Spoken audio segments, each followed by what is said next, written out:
कर्मचारियों का देय डियरनेस अलाउंस और पेंशनर्स का देय डियरनेस रिलीफ में 1 जुलाई 2023 से 4% की वृद्धि करने का निर्णय किया गया है। Government's big Navratri Bonanza hikes dearness allowance for central government employees by 4%.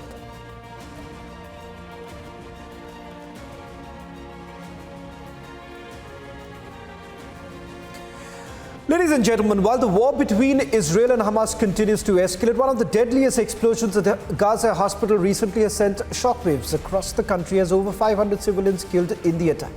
Hamas in no time blamed Israel for the attack, followed by the Western media that jumped in to put it on Israel for launching airstrikes. Fact-checking Western media, Israel has now come with a proof of the airstrike being a rocket launch attempt.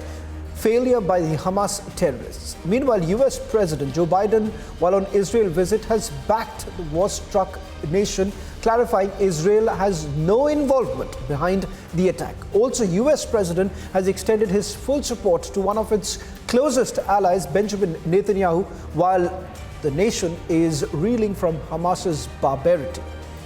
We'll also play out a report in a short while from now, but before that, let me also introduce our special guest joining us on This Is Exclusive. Through this week, we have spoken to several dignitaries from Israel.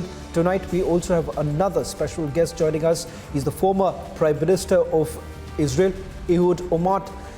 Mr. Olmert, thank you very much for speaking to Republic TV. First of all, deepest condolences to everyone in Israel. This is a point in time where we all stand together. And as I've been saying, that this is a fight against terrorism, not just for Israel, but perhaps the world to realize that it is time to demolish Islamic jihadi terrorism that exists. Mr. Olmert, let me first begin by asking you, this entire psyops of the Hamas, of talking about how a hospital in Gaza was targeted by Israel. This is not new for those who've been tracking the war between Israel and Hamas for a very long time, and this is not the first time. 5 that has already taken place in the last 15 years. Why exactly, right in the midst of this, there is a psyop attempt that has been made by the Hamas? Well, as you can imagine, this is not an easy time. I appreciate very much your good words of moral support for the very painful experience that we all have been through, and of course the loss of 1,500 Israeli civilians that were butchered and slaughtered in the most brutal manner that I can think of. You said before, I should repeat again, I mean, Hamas is like ISIS, Hamas is like Taliban, Hamas is like Al-Qaeda. This is the same. They are a brutal organization. And therefore, I think you alluded to it. On the one hand, Israel doesn't want to cause a humanitarian crisis. We definitely want to avoid any collateral damage, excessive collateral damage, which is not problem. Mr. Olmert, there seems to be some problem with your audio line. We'll try and fix that. I'm not very sure whether you're being able to hear me, but that was the former Prime Minister of Israel, Ehud Olmert, speaking to Republic TV. We'll try and reconnect with him in a short while from now. While we do that, we'll try and also go across to our reporters on the ground. But as the former Prime Minister was essentially talking about this psyop attempt that has been made, and more importantly, what has transpired in the last 24 hours. We'll just play out this for you right now to really understand what exactly is this truth behind the hospital attack. Remember, there were reports that were doing the round, especially on social media, that there was a missile strike that took place late last evening in Gaza. And there was a hospital right at the heart of Gaza that was targeted.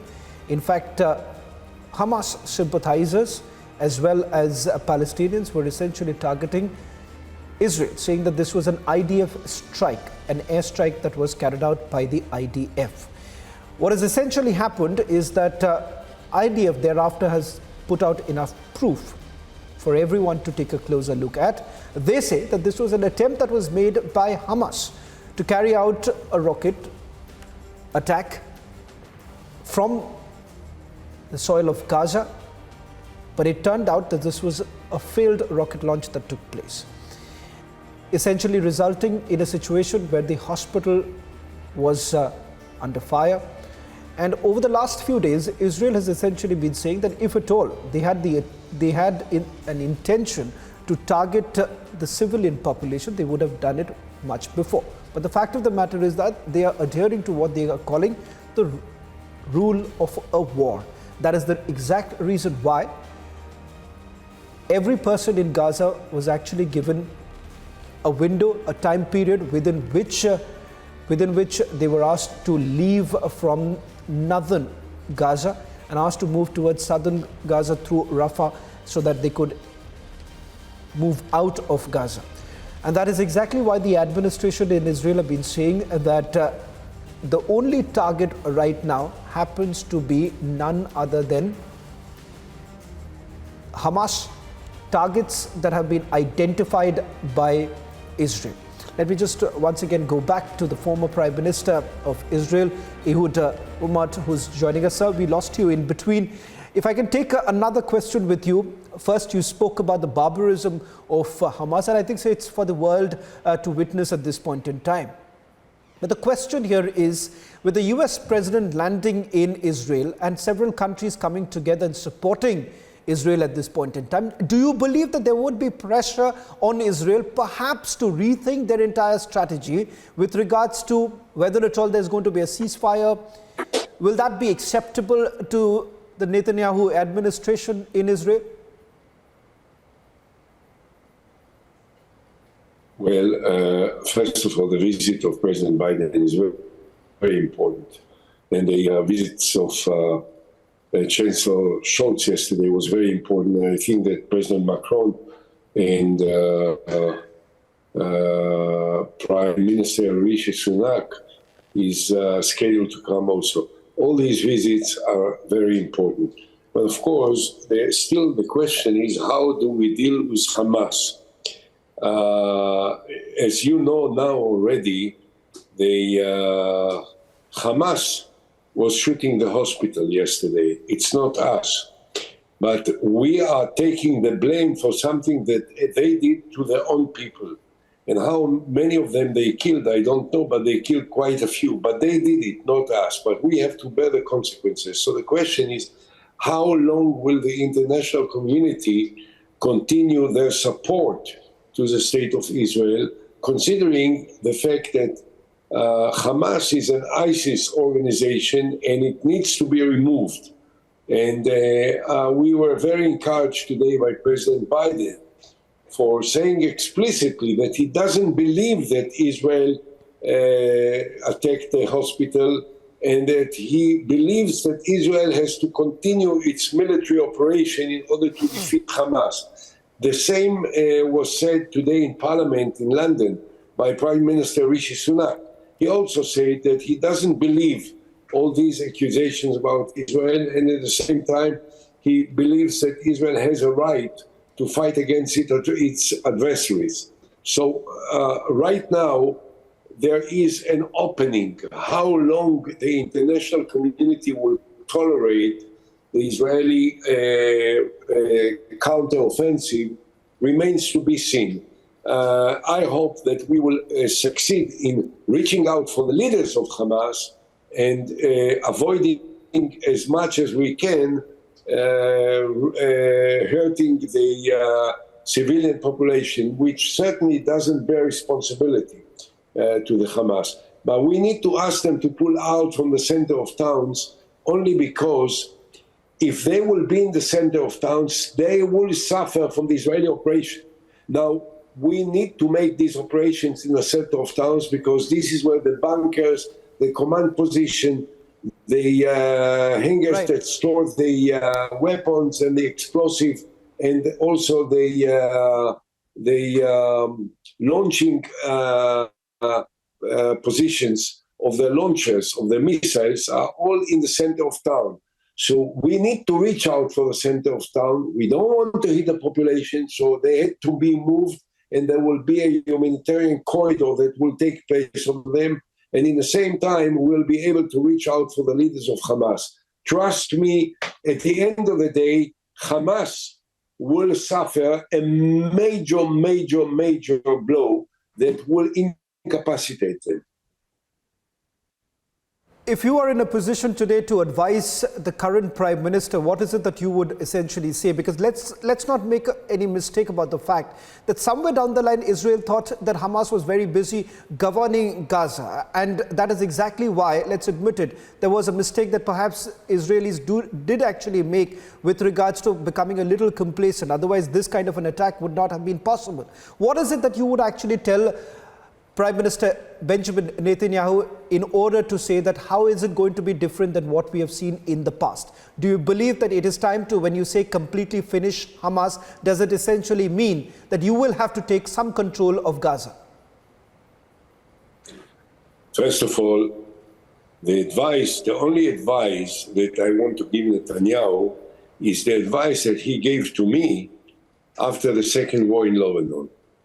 But he gave it for the wrong reasons, because the second war in Lebanon was a great strategic success for the state of Israel, and he kept the north part of the country for 17 years quiet because the Hezbollah were deterred and intimidated by the Israeli reaction.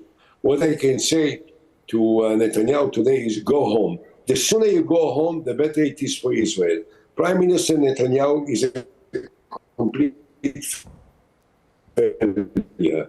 Everything that he touched collapsed. Everything that he did was the opposite of what needed to be done. Netanyahu said 14 years ago when he became prime minister, he said that his first priority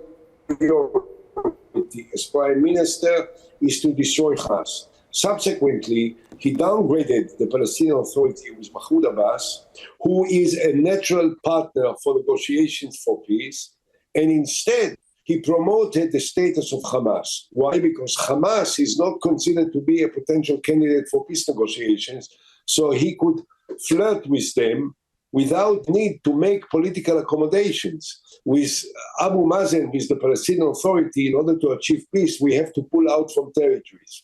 But Netanyahu is completely dominated by the messianic extreme right-wing factions that control his government. And in order to accommodate with them, he downgraded the Palestinian Authority and he upgraded Hamas. So he is held responsible for good reasons for what happened. He is held responsible because as a result of his policy, there was a certain acquiescence with the Hamas in Israel, and no one suspected that they can do what they finally committed. And right. Netanyahu is held responsible for changing the level of awareness of Israel to the possibility of Hamas attack. Therefore, in response to your question, what will I advise Netanyahu to do is go home, will find a much better, more appropriate, much better suited prime minister to run the Israeli war against Hamas. I don't know to say that we will wipe out Hamas, that we will destroy them all. We have to make them a much weaker organization that will not be able to commit the kind of atrocities that they've committed. Mr. Olmert, the question is, how do you essentially do that? You are saying that a weaker Hamas. But the fact of the matter is that that's exactly what many had hoped when they had taken power in Gaza, and many were hoping that Hamas would actually change. The reality is that Hamas never changed. Hamas was always a terrorist organization, even though they captured political power, and they will always remain a threat, not just to Israel, but there is a possibility that they could turn out to be a threat for other countries too. Hence, I'm asking this question. Do you believe that it is important to take control of Gaza at this point in time, given the fact that if you leave it open to Hamas, if you leave it to the Palestinian Authority, somewhere down the line, it could essentially become what we had seen, a home ground for the Al-Qaeda. This could now become a home ground for Hamas in the coming few days. Well, number one, I think that we have to reach out for Hamas to destroy the bunkers, to destroy the infrastructure, to destroy the launching sites, to destroy the hangars where they store all the weapons, and to also reach out for the leaders and get rid of them. So that we have to do. However, I'm not in favor of taking control of Gaza. We don't want to stay in Gaza. We don't want to invade Gaza for any period of time. We want to make a military operation in combination with ground forces and aerial forces and sea forces, the Navy. We can do it. It will be brutal. It will be bloody, unfortunately, but I believe that it will be successful. However, the ultimate goal of Israel is not to control Gaza. We pulled out from Gaza. I was amongst the top leaders at that time. I was vice prime minister, and I was in charge of organizing the political move to pull out from Gaza. And in 2005, Israel withdrew completely from Gaza. We don't occupy any piece of land, and we don't want to come back to Gaza.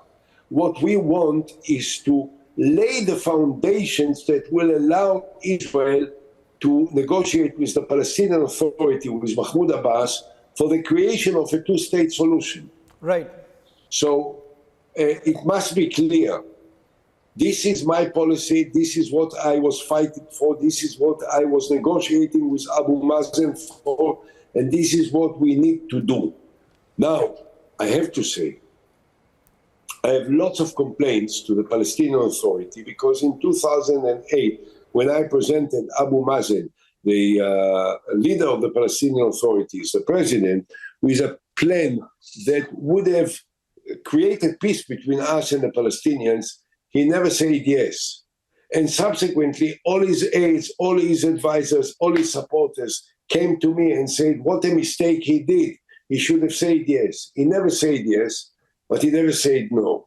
So the blame for not having an agreement lies with the Palestinians. But I have to be honest and sincere and recognize the fact that from 2009, when Netanyahu took over, Israel was doing everything possible in its power to refrain from negotiations with the Palestinian Authority. This was a mistake, a tragic mistake, because it didn't offer a political horizon for what needs to be done in Gaza. I hope that now all the friends of Israel will convince the Israeli government until Netanyahu is gone. Later, when there will be a new leader, he will be a lot more forthcoming towards the Palestinians. But until Ben Netanyahu goes, he has to be squeezed and convinced by the leaders of the supporting countries to Israel to move forward towards understanding and negotiations with the Palestinian Authority.